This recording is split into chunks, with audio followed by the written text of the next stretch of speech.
Hello, hi everyone. How's everybody doing? Welcome to, I don't know what this is. This is day 3, I think, of the new NLP and coronavirus Facebook Lives, which are also going to be going out on LinkedIn and on Reddit and on YouTube as well.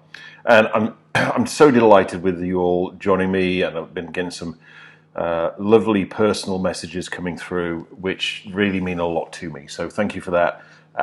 It means I'm doing the right thing, and we shall continue doing this. I'm just still doing the review part at the moment, and then I'll be starting to bring in my guests in the next few days.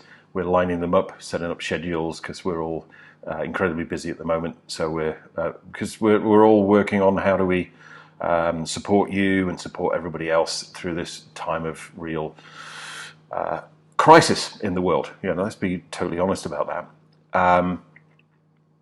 So tonight, what I want to share with you, we did physiology yesterday with peripheral vision, hakalau, ha breathing, and also the transpirational havening.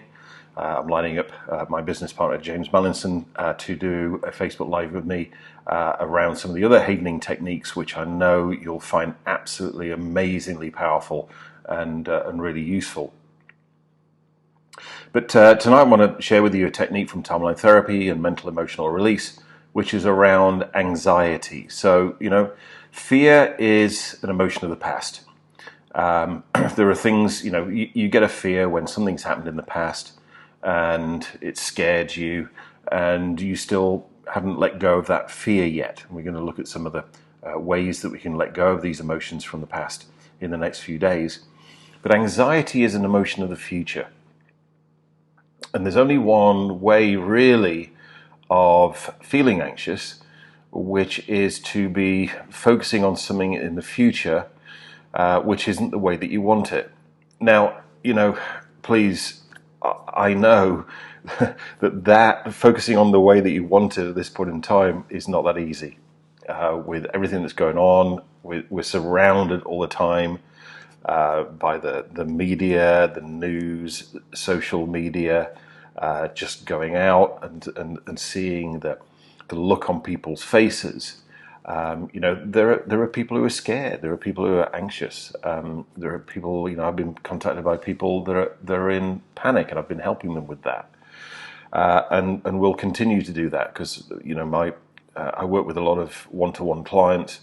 And everything that I can do virtually. I can do online, like I'm doing right now. So I'm still working with my clients, and they are saying that they're anxious and afraid, and even having panic attacks, which is understandable. So I'm not saying that any of that is not real in any way, shape, or form. What I'm giving you is, what I share with you is techniques to be able to combat that. Because I think, even though understandable, feeling those feelings of anxiety and fear and panic, even though we feel them, then consciously we know that they don't serve us, they're not good for us. And there's a number of people going around the social media saying things about certain NLP trainers and master trainers, that they're saying that NLP is the cure-all of everything. It's not. That's not what I'm saying at all. What it is a means of creating choice about the way that we feel at the moment. We're in a time where we've got to be increasingly flexible around what we do. Increasingly flexible the way we work with our jobs, increasingly flexible around the way that we work with our businesses, increasingly flexible around the way that we work with our relationships and our partners, increasingly flexible around the way that we work with our family, our kids, our parents, our loved ones. And to be able to do that in the best possible way then requires us to be in a good emotional state. And that's all that I'm sharing with you at this particular point in time, is how to use what I've learned over the last 30 years to be able to enable us to be able to do that, to be able to eradicate those negative emotions, and also then, as I say, to ground, to be able to build on that positive emotions, positive mindsets, and then even how we could grow personally, both from a personal development point of view, from what we can learn, but also from a professional point of view and a business point of view, career point of view, and a financial point of view. So tonight is about anxiety. Yesterday we talked about anxiety specifically around peripheral vision and also around the havening technique, which a number of you said has been absolutely fantastic. If you haven't seen it already, I did a Facebook Live earlier today, an unscheduled one, which was of the heart breathing track that I promised, which is Frederick Carlson doing the amazing music. The video, although a little bit wonky video, because I just stuck the tripod in the sand of the Pacific Ocean last week when I was in Hawaii. The breathing is by me, so that's my contribution to that particular track. Though if you listen very, very carefully, some of you might actually hear a chant in the background. But let's see if you hear it. So I want to take a technique from timeline therapy, mental emotional release, with you this evening and take you through that. Which is very much around, the idea, this comes from my dear friend, Dr. Tad James, that anxiety is a signal, if you like, from your unconscious mind that you're not focusing on what you want. Now, as I said a few moments ago, that's focusing on what you want is not that easy, right? Because of the amount that we're bombarded with moment by moment at the moment. So let's look at a structured technique for doing this. I talked about it when I was out in Hawaii. I talked about my grandma shepherd. And, I've never been through anything like this in my life. I'm 57 years old. I've gone through market crashes and, 3-day weeks and power cuts. And, when I was a kid, they were quite fun times. Just meant that we had candles rather than lights and we played Monopoly or whatever it may be. But I've never been through anything like this. My grandma shepherd, on the other hand, would have done. She was born in the early 1900 somethings, because she died, I think she was 91 years old, and she died in 1993. So she'd been through, 2 world wars, and she had a sister who died of septicemia, which is one of those things that you did if you cut yourself and you got infected in those days. And one of the things about my grandma was she was always very, very optimistic, to the point where she kind of annoyed me sometimes. In that, when I got to my teens, I got my first Saturday job. I got my first girlfriends and going out and that kind of thing, and the usual sort of things that happen with those things. And I'd speak to my grandma every week on the phone, and I'd say, well, she'd go, oh, how you doing? I go, and all these craziness that I would come out with, and she would say, well, it's okay, soon be the end of the week. And I go, Grandma, it's Monday. She goes, I know, soon be the end of the week. And that used to really frustrate me at the time, but I didn't really know what she was doing from a structural point of view, from an internal representations point of view that I talked to you about last night. And now I've worked out that what Grandma was doing was that no matter what was happening in her life at that particular point in time, she was putting her attention on when it had ended. That's the soon be the end of the week. It was a bit of a metaphor, if you like, but it wasn't necessarily a week. It was like, this is going to pass. It's going to end. I'm not going to say that we're going to go back to the old normal. We're going to have a new normal, I think. And it will pass. There will be a point where we're not in lockdown anymore, and we can go back to seeing people, etc., etc. So what this technique actually does is it's a structural way, really, of doing what Grandma Shepherd actually did quite naturally and intuitively, because she'd never come across NLP or timeline therapy or mental emotional release or HUNA. She just had this natural knack of focusing on what she wanted. And, you know, here's a thing for you to think about. If you just did one thing from this moment on, which was only to ever focus on what you want, would that transform your life? And I think it would.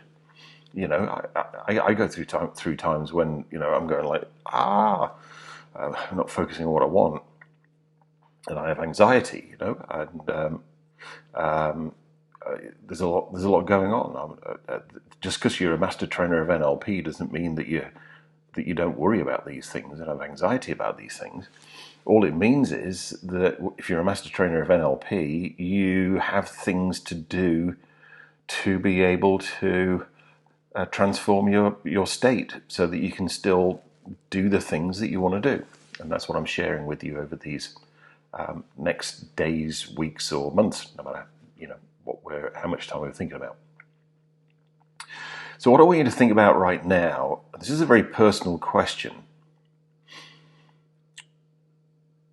When do you think, from a specific point in time, that this will all be over, that this will change, this will end?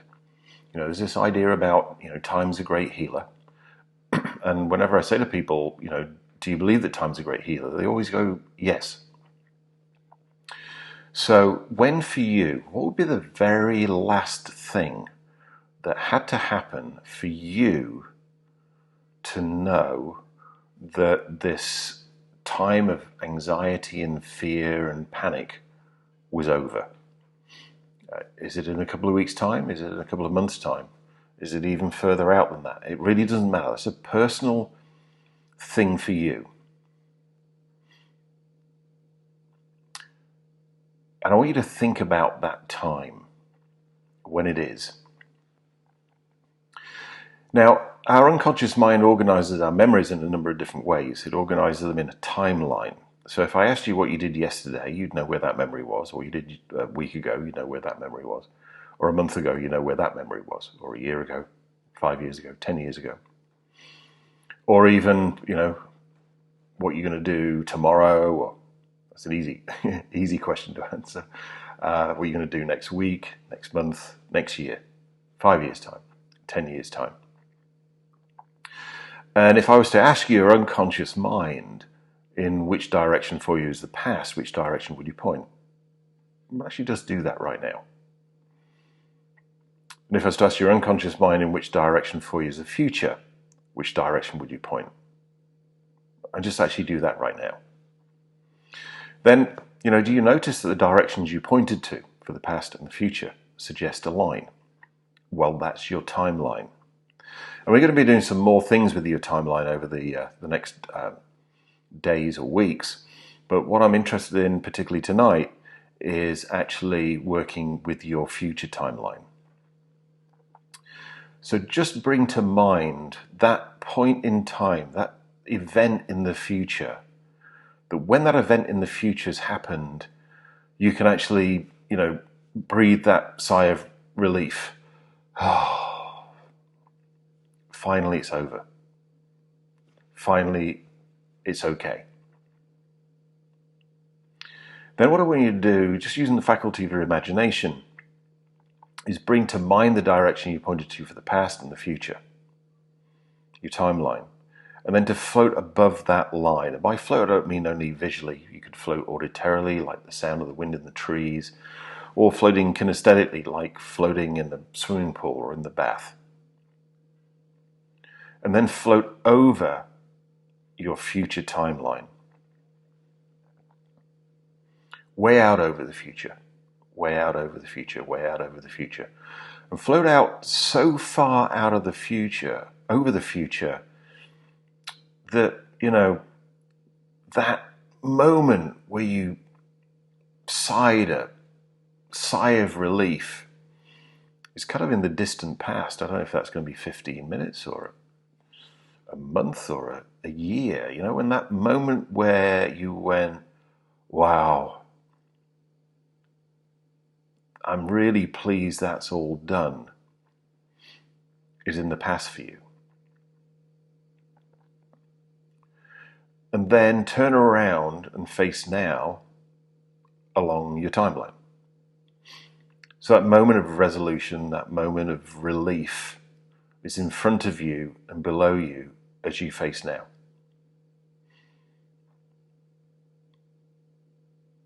And then ask yourself, now where's anxiety?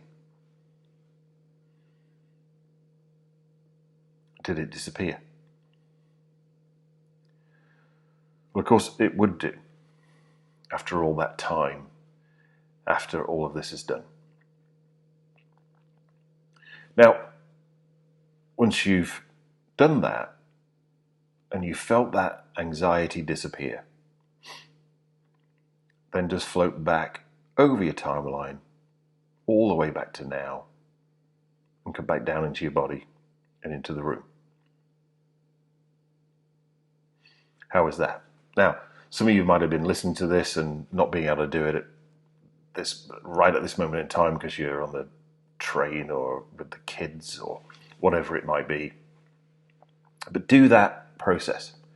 Use it as many times as you want, because that is the way actually of releasing anxiety from your unconscious mind. So I'm going to be starting to bring on board my guests over the next couple of days. I'm going to announce those on Facebook. Also, they will be on LinkedIn. They will be on YouTube as well. So, and also on Reddit, on the NLP subreddit. So, as my usual greeting, ahui ho. I'll see you again tomorrow, same time, same place.